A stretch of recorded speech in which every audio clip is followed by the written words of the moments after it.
ito nga pala yung ginawa nating Walter White colored portrait na kalibyan sa Meo TV FB page from start to finish. Tips and tutorial muna tayo kung paano natin itong ginawa using a Tech Product Philippines from MLC Tattoo Supplies.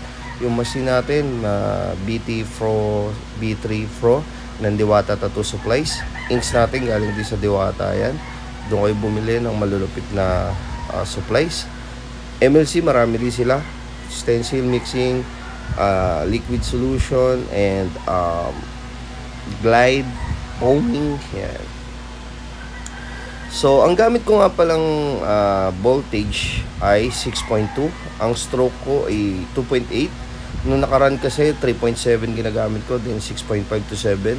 Matigas yung pasok, maring solid yung dating, pero as an artist nag-i-innovate ka, syempre always be better than yesterday. So napansin ko, okay, mas okay pala ang 6.8, 2.8, tapos ano ka lang, parang 6.2, 6.3 lang yung voltage mo.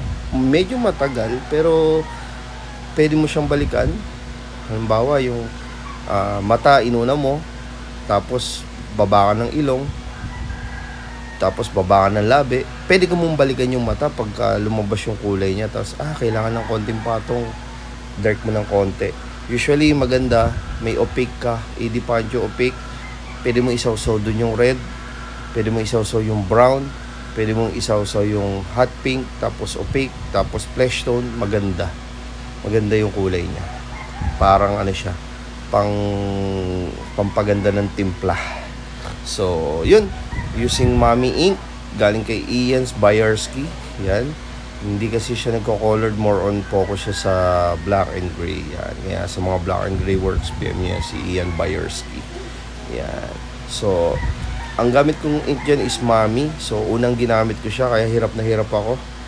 Sanay kasi ako sa medyo dark ng ng Eternal, saka ng Fusion. So sabi ko, ba't ganito parang hirap? Kaya nagtagal ako dyan, di natapos yan eh. Pero nakalive yan. Tapos bumili rin ako kagabi ng Fusion sa Diwata kasi nag-portrait din ako. Minix ko siya, kumbaga sausaw ako sa Fusion, sausaw ako doon sa Mami. Medyo mahirap, nakakalito, pero ganun lang buhay. Wag susuko, tuloy-tuloy lang. Alright? So, ang gamit kong needle dyan is 3. Gumagamit din ako ng RS, 7RS. Then, gumagamit ako dyan sa maliliit, 7RM.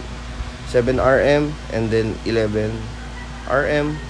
Madalang ako gumamit ngayon ng malalaki. Kasi, napansin ko, malaki yung needle mo. So, parang hindi mo nakukuha yung mga small detailed.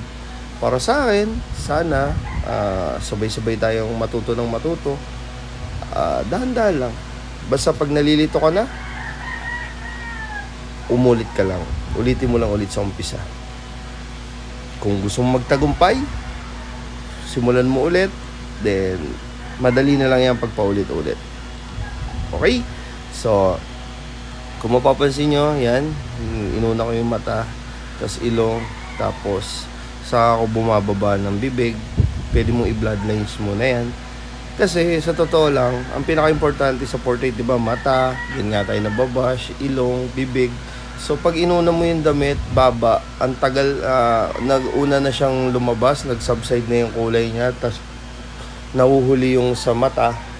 Ang pinaka-importante, di ba, yun yung pinaka-main, kumbaga, dun yung subject talaga eh.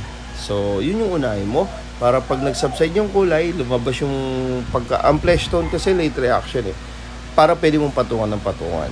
And sa balbas naman, chinaga ko yan.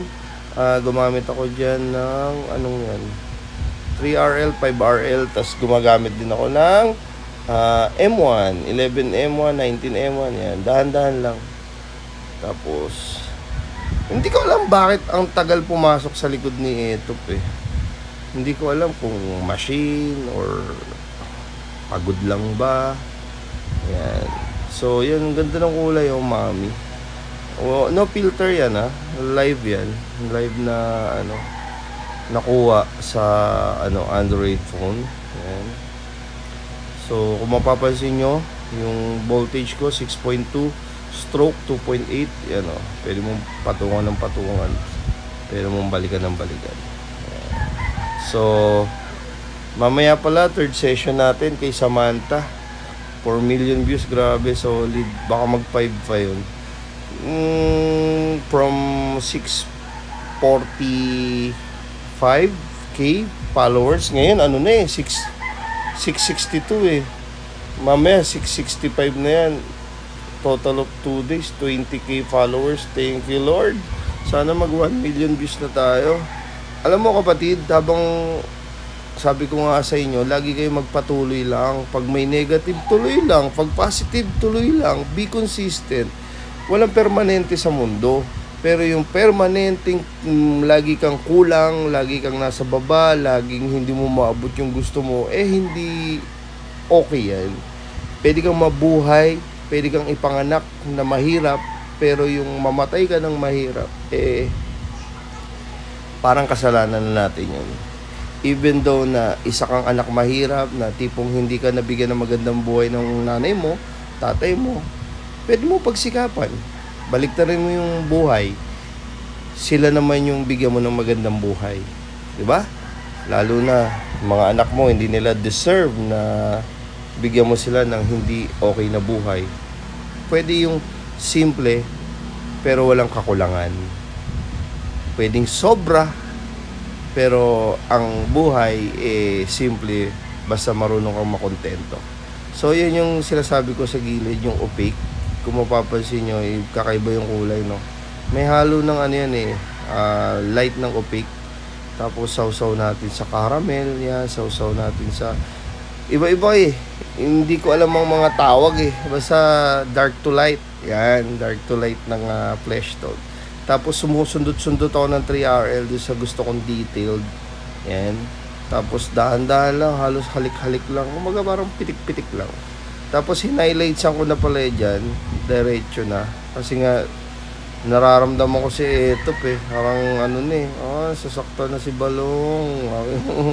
Ang gamit yata dyan is 5RL o 7RL. Ayan. Pagka nagpuputi ako, nililipat ko sa 4.2 stroke. Tapos 6.2, 6.3. Ayan. So, para sa akin, kung mataas, kung mabilis yung kamay nyo and at the same time gusto nyo talagang vibrant, lalo na yung Neotrad, mag 4.2 kayo. Pero ang tigas tigas ng pasok, pwedeng 3.7 lang.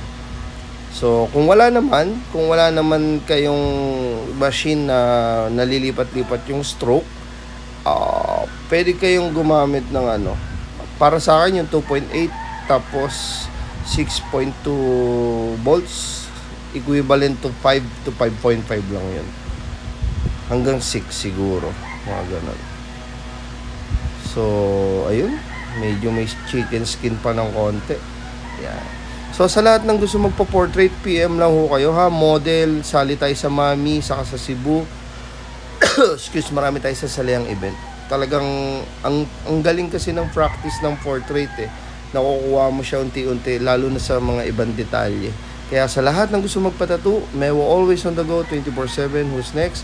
And thank you, Lord. Later, may service tayo gabi kay Samantha. Ngayon kasi may family gathering kami. Si Mami saka si Kuya Darren from Canada, nandito sila sa Pilipinas ngayon. Kapatid, lagi magpatuloy. Huwag na huwag ka susuko sa hamon ng buhay.